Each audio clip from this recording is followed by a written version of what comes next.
Bonjour à tous, bienvenue sur SVM6. Donc je continue cette série pour apprendre à modéliser de A à Z avec Blender. Donc j'ai déjà fait quelques vidéos évidemment, donc je vais donner un petit coup de canif dans le contrat que je m'étais donné en me disant que j'allais faire 2 vidéos de 15 minutes par semaine. Là je vais un peu accélérer les choses parce que simplement vous voyez par rapport au résultat, vous êtes beaucoup vous êtes très demandeur, donc je vais accélérer un petit peu les choses de manière à ce que vous puissiez dans un premier temps avoir quand même rapidement des bases pour commencer à vous y mettre. Donc là on voit sur les vidéos que j'ai déjà fait une première vidéo donc de préparation. Donc cette vidéo, il faut la regarder, il faut installer mes fichiers de configuration et puis également après suivre les différentes vidéos que je vais faire. Voilà. Alors dans cette vidéo, on va parler de différentes choses, surtout on va continuer avec le déplacement. Je sais que ça peut paraître un petit peu casse-pied, mais c'est le bas à bas de la modélisation, être capable de déplacer des éléments dans Blender, que ce soit des éléments de type donc de la scène, d'objets, d'éléments qui composent les objets, et puis de déplacement de la vue, parce qu'il faut pouvoir regarder les objets dans tous les sens pour pouvoir les modéliser. Alors, simplement, imaginez pour comprendre l'importance du déplacement, imaginez que vous voulez aller acheter du pain à la boulangerie, et puis vous n'êtes pas capable de vous déplacer vers la boulangerie, bien simplement vous ne mangerez pas de pain. Voilà, ben là c'est exactement la même chose. Donc c'est un truc qu'il faut travailler intensément, le déplacement, puisque moi j'utilise systématiquement les raccourcis clavier. Donc je fais ces tutos de 15 minutes tout simplement pour que vous puissiez travailler les uns et les autres tranquillement chez vous sans être perturbé par le fait d'apprendre à utiliser des raccourcis clavier qui sont très très nombreux, et évidemment qu'il faut les apprendre, parce que si vous voulez aller à la boulangerie à cloche-pied, ça va mettre beaucoup de temps. Par contre, si vous décidez d'utiliser la fusée, vous verrez, ça ira beaucoup plus vite. C'est un peu ce que je vous propose, grosso modo, d'aller à la boulangerie avec la fusée. Alors, à mon avis, c'est ce qu'il y a de mieux à faire. Bon, maintenant, c'est pas toujours évident pour tout le monde de retenir les raccourcis. Alors, on va continuer à parler de déplacement. Donc, de cette troisième vidéo, c'est du numéro 3, on va parler donc de différents types de déplacements. Le déplacement des objets, ça, on a commencé à en voir, des objets et de leur composition. Et puis, donc, je vais vous faire une petite récap du tuto d'avant. On va parler du déplacement et des différents éléments qui permettent de déplacer la scène, donc en l'occurrence le pavé numérique, et puis donc d'autres éléments, des raccourcis, etc. Et du déplacement de la vue de l'objet. C'est-à-dire vous pouvez voir l'objet sous différents angles, et ça, il faut être capable d'aller rechercher ces angles avec les différentes possibilités, et on va parler de toutes ces possibilités-là. Je pense que prochainement, dans le prochain des tutos, ce sera probablement le dernier pour le déplacement, on verra le déplacement par rapport à ce qu'on appelle les normales, c'est-à-dire les axes propres d'un objet. Un objet, vous verrez, a ses axes propres, la scène a ses axes propres, puisque vous les voyez, c'est X, Y, Z, et bien les objets aussi ont leur axe propre, et donc on peut les déplacer par rapport à ces axes. Alors, je vais repartir, donc on est toujours sur la version 3 de Blender, je vais faire un petit récap rapidement de ce que j'ai fait donc précédemment. On a parlé donc de déplacement sur les axes, par exemple ici en faisant simplement GY en bougeant la souris, je vais en avant, en arrière de la scène, puis je vais faire GX, je vais à droite et à gauche de la scène, puis GZ, je vais en haut et en bas de la scène. D'ailleurs je vais réinstaller ici l'axe Z qui n'est pas installé, on le voit, il n'est pas visible si on ne le coche pas dans ce menu là. Voilà. Vous pouvez cacher les axes sans problème, voilà, je cache X, etc. Mais bon, il faut les garder. Alors, on a vu également les rotations. En faisant R, X, je fais tourner sur l'axe X mon cube, R, Y sur Y et R, Z sur Z. En attrapant le cube à la volée, c'est-à-dire avec un clic droit, vous attrapez directement à la volée, vous bougez comme ça directement et vous bougez votre cube. Et un clic droit, il revient à sa place. Vous le bougez, vous fixez un clic gauche, il est fixé. Vous voulez revenir en arrière, vous faites simplement CTRL Z. Il va revenir donc à l'endroit où il était précédemment. Voilà. Donc si vous faites RR par exemple, si vous faites 2 fois R, voilà, je ne sais pas si je l'avais dit, vous bougez votre souris et votre cube va tourner dans tous les sens. Voilà, c'est grosso modo ce qu'on a vu. On a vu donc comment supprimer un élément en faisant Shift X, supprimer, voilà. Et pour aller rechercher donc un objet, vous allez faire Shift A, vous allez donc dans Mesh et Cube. Vous pouvez le chercher à partir d'ici de cette liste, ici, ou alors vous faites Shift A, c'est le raccourci, pour aller chercher donc dans Mesh le cube. Il va venir se positionner à l'endroit où est situé votre curseur 3D, Shift A, Mesh, Cube. Voilà, je vais en rajouter un, vous voyez qu'il s'est positionné là.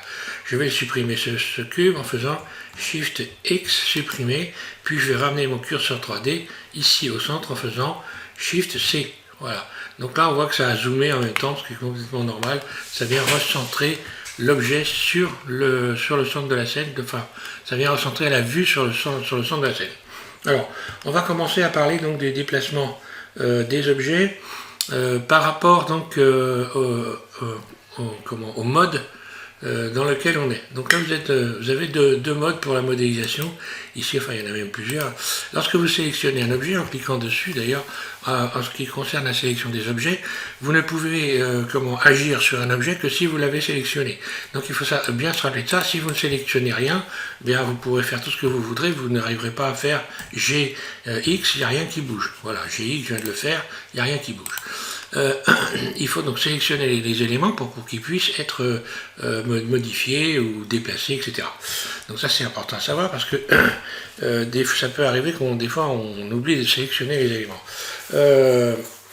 Alors ensuite je disais, donc le déplacement il n'est pas le même dans ce mode ici, on est dans un mode objet, qu'on va pouvoir considérer un peu comme une espèce de garage à objets fini. J'ai envie de dire, c'est on pourrait imaginer voilà, que ce serait un parking de voitures qui sont stockées. Bon bah là c'est un parking d'objets qui sont stockés, qui sont finis, mais qu'on peut toujours modifier. Mais on ne peut pas les modifier n'importe comment, c'est-à-dire que là, dans ce mode-là, vous pouvez par exemple faire un SX par exemple. SX, vous allez donc modifier ce que j'appelle moi la surface, ce qui en anglais s'appelle non scale, mais scale en anglais le problème c'est que ça veut tout dire et pas grand chose en fait. Ça parle du volume, mais bon par exemple scale ça peut parler d'autres éléments, ça veut dire beaucoup d'autres choses. C'est pourquoi moi, je l'ai dit, je vulgarise et j'ai transformé donc ce S, scale, j'ai transformé simplement en surface. Donc lorsque je vais faire S, je vous parlerai de surface. Et puis forcément c'est un volume, hein, mais volume ça commence par un V, ça commence pas par un S. Donc j'ai choisi de faire comme ça. Donc par exemple je pourrais faire une surface sur l'axe Y. Si je fais une surface et je déplace évidemment en faisant ça, SX par exemple j'agrandis comme ceci. SY j'agrandis comme ceci. Donc on voit bien sur l'axe Y, le long de l'axe Y. SZ je déplace comme ceci. Là, voilà. À savoir que on a ce mode où on peut transformer les objets relativement peu, hein, puisque là on voit que à part les volumes, je peux déplacer l'objet, modifier le volume, mais pas grand chose d'autre. Maintenant si je veux modifier l'objet, il va falloir que je change de mode. Et pour changer de mode, je vais cliquer sur Tab. Ici, Tab, ça me ramène dans le mode Edit. On le voit ici. Vous avez plusieurs solutions. Vous pouvez donc soit choisir ici cette liste pour passer en mode Edit ou en mode objet. Le mode Edit, lui, donc, comme son nom l'indique, simplement permet d'éditer des objets, donc de modifier des objets et par exemple, j'attrape ce vertice. Ici, je vous parlerai de ces éléments pour plus tard. Mais ce mode-là permet donc de transformer des objets, de les créer. Lorsque l'on revient dans le mode objet en cliquant sur Tab, donc je vous conseille de ne pas utiliser cette fenêtre-là, mais d'utiliser le raccourci Tab. Voilà. Tab, voilà. Hein. Mais bref, c'est une question de confort, hein. Ça ne change pas grand-chose, hein. On n'est pas non plus dans les extrêmes là. Hein. Par contre, on peut perdre beaucoup de temps en n'utilisant pas les raccourcis et en allant se promener dans les fenêtres ici, à droite et à gauche. Donc il faut mieux s'y habituer. Voilà, donc là on transforme les objets, ils sont finis, voilà. Lorsqu'on revient dans le mode objet, on a l'objet donc qui est dans une phase finale ou dans une phase de futur, de création future. Voilà donc pour les explications. Donc on peut déplacer des éléments d'un objet, on peut déplacer un objet, des éléments, donc des différents éléments qui sont, donc lorsqu'on va ici, je vais vous le donner pour ceux qui ne savent pas, des points, soit des points ici, soit ici des faces. Si je clique ici sur cette face, surface, vous voyez ici je peux sélectionner, par exemple je veux attraper des arêtes, bien ça s'appelle une arête, donc c'est une arête, ça veut dire que c'est deux vertices qui sont joints. Voilà, donc c'est pas compliqué. Hein, voilà. Donc pour cette fenêtre-là, vous pouvez également utiliser les chiffres donc, qui sont donc au-dessus de AZERTY. Hein, sur votre clavier, vous avez le 1, le 2, le 3. Le 1 va permettre de conditionner les vertices ici, donc les points, les différents points. Et le 2 va permettre de sélectionner des arêtes. Et le 3 des faces. Voilà. Ça, c'est aussi, vous pouvez utiliser ça. Bon là, c'est vrai que c'est pratique d'aller ici sur cette petite fenêtre, d'aller sélectionner les éléments qu'on veut attraper. Donc on voit que un objet est constitué de différents éléments, donc de plus petit au plus grand. Voilà. Et on parlera de tout ce qui est donc déplacement selon les normales. J'en parlerai dans le prochain tuto parce que je vais faire un tuto spécialement pour les normales parce que c'est une chose qu'il faut vraiment, savoir sur le bout des doigts. Hein. Alors, ici, on a vu qu'on a aussi le déplacement de la scène. Donc, je continue avec le déplacement de la scène. La scène, elle peut se déplacer en utilisant déjà, en premier temps, le pavé numérique. Si vous cliquez sur le 1, vous êtes en vue 1. D'ailleurs, je vais laisser cet objet comme ceci. On va bien voir comment ça se passe. Donc, déplacer la scène, ça veut dire que, par exemple, si je tape sur le 2 de mon pavé numérique, je vais faire tourner la scène. 2, 2, 2, 2, 2, je fais tourner la scène, comme ceci, donc le long de l'axe X. Si je clique sur le 8, eh bien ça va être dans l'autre sens. 2 dans un sens, 8 dans l'autre. Si je clique, je vais me remettre en vue 1. Donc la vue 1, simplement, c'est la vue de face, sortie du mode perspective. On ne voit pas en perspective. Si je veux me mettre en mode perspective, eh bien je vais cliquer sur le 5. Voilà, là je suis en mode perspective, pardon. Et si je clique sur le 5, je sors du mode perspective, donc je ne vois que la face avant de l'objet. Hein. Donc là, je suis bien dans un mode perspective, qu'on ne va pas voir forcément, parce que si l'objet est bien nickel, d'ailleurs, on va peut-être le voir ici, bah oui, je suis bête moi. Non, bah vous l'avez ici, le mode perspective. Hein. Alors, je disais le déplacement, vous pouvez donc cliquer aussi sur le 6, vous allez faire tourner la scène dans ce sens-là. Si je vais me mettre comme ça, voilà, je fais tourner la scène comme ceci. Là, je fais tourner la scène dans le sens avec le 4. Voilà. Donc là, c'est le déplacement de la scène.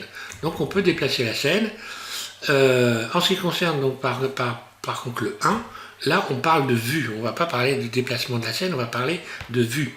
Lorsque je suis en vue 1, je ne déplace rien, mais je déplace la vue en fait. Voilà, c'est la vue que je déplace, mais pas la scène. Donc là, je vois ma vue 1. Si je clique sur, par exemple, le 9, donc là, on voit que je suis en vue de face. C'est la première vue, comme je vous ai expliqué. Vous imaginez que votre cube est sur une table. Là, la table, c'est la grille, grosso modo. Le devant de la grille, le devant de la table, c'est ici. L'arrière, c'est là. La droite, c'est là. Et la gauche, c'est là. Donc là, lorsque vous regardez cet objet-là, vous le regardez en vue de face. Lorsque vous voulez voir de l'autre côté, eh bien simplement, vous n'avez qu'à taper sur le 9. Ça va vous permettre de renverser la vue et de voir la vue opposée à celle que vous aviez. Par exemple, si je clique sur le 3, je vois ma vue de droite. Et si je veux voir ma vue de gauche, je vais cliquer sur le 9, ce qui va me faire tourner l'objet et me permettre de voir l'autre vue. D'ailleurs, pour qu'on puisse apprécier mieux que ça, je vais faire une autre chose, je vais supprimer ce cube en faisant Shift X, supprimer, je vais en rajouter un autre, Shift A, Mesh cube, voilà, et ce cube je vais transformer, je vais aller en mode edit, vous allez voir pour ceux qui ne connaissent pas une première transformation, je sélectionne cette face là, je vais faire if pour faire une face interne, Alt E, je vais faire, donc ça c'est pas une question de je le fais juste pour qu'on puisse apprécier les rotations dans le mode objet. Donc je suis revenu dans le mode objet, je recommence, donc ici si je clique sur le 7, on voit que je suis en vue de dessus. Je suis en vue de dessus, hein, voilà, donc là je vois l'objet par-dessus, et si je clique sur le 9 ensuite, eh bien je vais voir le dessous, mais tourner, puisque là, il faudrait que je me mette en vue 7, voilà, et là je vais donc cliquer sur le 9 et on voit que ça tourne. Je continue à cliquer sur le 9, et bien ça tourne, tout simplement, voilà. Ensuite, si je me mets en vue 3, je vois la vue de droite, et la vue de droite, si je clique sur le 9, je vais voir maintenant la vue de gauche, on l'a vu d'ailleurs. La vue 1, la vue 1 c'est la vue de face, hein, voilà. Donc moi je vais transformer ici la gauche du cube. Voilà, je me remets en vue 1, je clique sur le 9 et voilà, j'ai retourné l'objet. Donc ça, c'est un truc qu'il faut bien maîtriser. Parce que évidemment pour modéliser rapidement et ne pas être gêné par le déplacement, parce que la première chose qui va vous gêner lorsque vous allez modéliser, c'est le fait de ne pas être capable de gérer parfaitement le déplacement. Parce que ça doit devenir instinctif. Moi, lorsque je modélise, je m'inquiète pas de savoir là où je suis dans la scène, comment je vais retourner mon objet, comment je vais le zoomer, voilà. Donc ça, c'est hyper important de pouvoir gérer ça. Donc il faut vraiment s'entraîner. Alors je regarde les statistiques des vidéos qui sont regardées, c'est pour ça d'ailleurs que je refais des vidéos, que j'en fais faire un peu plus, parce que vous êtes très nombreux apparemment à être demandeurs. Par contre, vous êtes très nombreux à être demandeurs, mais par contre vous êtes très nombreux aussi à survoler les vidéos. Si vous espérez pouvoir modéliser sérieusement un jour ou l'autre, il faut vraiment être capable de regarder une vidéo qui dure 15 minutes. 15 minutes, c'est quand même pas grand-chose. Et puis, il faut surtout pas sauter les vidéos, puisque moi, vous voyez que dans les vidéos, je vais développer énormément de choses. Et encore là, on est vraiment au bas à bas du truc. Là, je vous parle pas grand-chose, en fait. Donc, je vais développer plusieurs choses. Donc, j'y vais crescendo dans les difficultés, bien sûr, mais on est obligé à un moment évidemment d'expliquer qu'il y a beaucoup de choses à voir et que ces choses, il vaut mieux donc pour les connaître, bien regarder les vidéos, que ce soit pour moi, pour n'importe qui d'autre d'ailleurs, c'est exactement la même chose. Alors, je continue, donc le type de déplacement donc de la scène, on a vu ça. Alors la scène, je peux la déplacer également en utilisant la roulette de ma souris. J'appuie sur la roulette de ma souris, donc ici j'appuie en continu et je bouge ma souris. Je bouge ma souris dans tous les sens, je peux déplacer comme ceci. Si je veux, donc là elle est en train de tourner autour d'un axe. Elle est en train d'aller sur un axe, la scène, elle est en train de tourner. Si je veux la déplacer de droite à gauche, j'appuie sur Shift en continu, et j'appuie sur ma souris et je bouge de droite à gauche. Là. En haut, en bas, à droite, à gauche. D'accord? Je lâche Shift, je rappuie sur la souris, sur la roulette de la souris, et je tourne dans ce sens-là. Donc ça aussi, c'est un truc qu'il faut gérer, bien sûr. Je vais pouvoir maintenant vous parler, je pense que là j'ai fait un petit peu le tour. Et pour le déplacement de la vue, oui, pour le déplacement de la vue, donc la vue 1, on a vu ça. Ouais, ok, c'est bon. Donc on recommence pour la vue, pour la vue, on va avoir le zoom. Le zoom, pour zoomer, vous avez remarqué qu'il suffit très simplement de sélectionner un objet et de pouvoir, comme ceci, tourner la roulette de sa souris. J'appuie, je tourne ma scène, je fais tourner la roulette de ma souris, je vais zoomer. On a également aussi, oui, donc il faut que j'en parle quand même, vous avez le manipulateur ici, donc qui vous permet de déplacer la scène, voilà, ici, Z, là. La main, elle, qui permet de déplacer, en fait, qui remplace ce que je viens de vous expliquer, grosso modo, en utilisant le Shift et la roulette. Voilà, donc la main, voilà. Donc en haut, en bas, là ça ne tourne pas. Et là par contre, vous allez faire tourner la scène en utilisant ce manipulateur-là. Voilà, ça c'est un mode perspective. On peut voir donc les choses en perspective. Plus, c'est bien, voilà. Ça c'était zoom. Vous appuyez donc en continu sur plus et vous allez zoomer, dézoomer. Donc je n'utilise pas ces manipulateurs-là. Je pense que c'est mon avis, mais bon, ça dépend un peu de chacun. Je suis pas, je suis pas du bon Dieu pour décider si chacun fait ce que je veux. Mais voilà, c'est à vous de voir, suivant votre confort. Je vous conseille néanmoins d'utiliser le clavier de votre coordinateur et la souris. Voilà, et la roulette de la souris. Alors zoom, dézoom. Ensuite, on va avoir, donc pour zoomer, donc là en fait c'est un déplacement de la vue, puisque là on peut imaginer qu'on est en train de tourner autour de ce cube, on est devenu tout petit ou alors on est réussi à rentrer dans l'écran et on tourne. Et on va se déplacer et on va voir plus près les éléments. Pour aller voir plus près les éléments, on a plusieurs possibilités. Je clique par exemple sur le point de mon clavier, ici, voilà, je m'éloigne, je me parle sur la barre slash, oui, il faut sélectionner. Je viens de vous dire qu'il fallait sélectionner, autrement il ne se passe rien.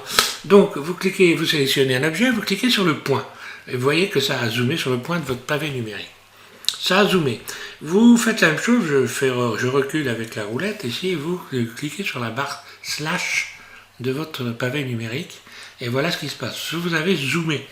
Donc là, vous êtes revenu sur, vous êtes rapproché d'un élément qui est donc centré par un axe, et vous vous rapprochez de cet axe. Cet axe, il est ici, hein, donc c'est le curseur 3D, ce qui correspond au curseur 3D. Vous allez voir que si vous utilisez la même chose dans le mode Edit, je vais repasser dans le mode Edit, donc en cliquant sur la tab de mon pavé numérique, et je vais utiliser le point. Vous voyez que là, je me suis rapproché d'un élément sélectionné. Par exemple, ici, si je clique sur, si je me mets sur ce point-là, et que je fais la même chose, regardez ce qui se passe. Je me suis rapproché donc de l'élément que j'avais sélectionné. Si j'en sélectionne plusieurs, on va imaginer que je sélectionne celui-là, celui-là et celui-là. Eh bien, Blender va considérer un volume moyen duquel il doit se rapprocher. Si je clique sur le point, eh bien voilà ce qui se passe. Je ne vais pas vers un vertice qui est sélectionné, alors que si je sélectionne un simple vertice, j'appuie sur le point et vous voyez que je me suis rapproché donc directement de l'objet sélectionné. Comme il n'y en a qu'un, bien évidemment, il n'a pas besoin de faire une sélection de déplacement par rapport à un volume choisi, voilà, ou un espace choisi, etc. Voilà. Donc là on voit, voilà, je viens de le faire. Si j'appuie sur la barre slash, je reviens en arrière. Si je rappuie sur la barre slash, et bien voilà, ça va zoomer aussi. Ici, je vais sélectionner ce vertice, j'appuie sur la barre slash, on voit que ça vient me recentrer. Si je suis très loin de la scène, ou si j'avais perdu par exemple mon objet, j'appuierai sur la barre slash pour venir retrouver mon objet à l'endroit, donc en plein milieu de la scène. Voilà, donc ça, c'est des choses à savoir. Ça arrive des fois que, bien, on ne sait pas pourquoi, on a perdu le fil, on ne sait plus trop où on est, ça peut arriver, et là vous appuyez soit sur le point qui va vous ramener vers l'objet, soit sur la barre slash. D'ailleurs c'est pareil, si je fais ça dans le mode objet, hein, donc j'ai cliqué sur tab, si je clique sur la barre slash, et bien voilà, je clique 2 fois et je retrouve mon objet. Là, sur le point c'est pareil, vous allez retrouver l'objet qui va être centré, donc voilà. J'en suis à je sais pas combien de minutes, je vais regarder ça parce que là je vais pas trop dépasser le temps. C'est important, je pense, d'avoir des vidéos qui soient pas trop longues. Bon voilà, j'ai déjà dépassé un petit peu le temps, donc désolé, on est à 22 minutes, je ne vais pas aller plus loin. Donc j'espère que vous avez bien tous compris, vous pouvez toujours me poser des questions. Donc les différents types de déplacements, le déplacement des objets, de la composition des objets, le déplacement de la scène et le déplacement de la vue avec le pavé numérique. On verra également qu'on peut se déplacer ici en allant dans les sélections. Ici on peut déplacer les éléments à partir de cette fenêtre-là. Merci à tous de suivre SVM6. Je vais refaire un petit tuto, je pense, très rapidement pour venir voilà, avoir les 3 ou 4 premiers tutos qui vous permettent d'avancer plus rapidement. Donc prochainement, on parle directement de ce qu'on appelle les normales, donc les axes selon les objets.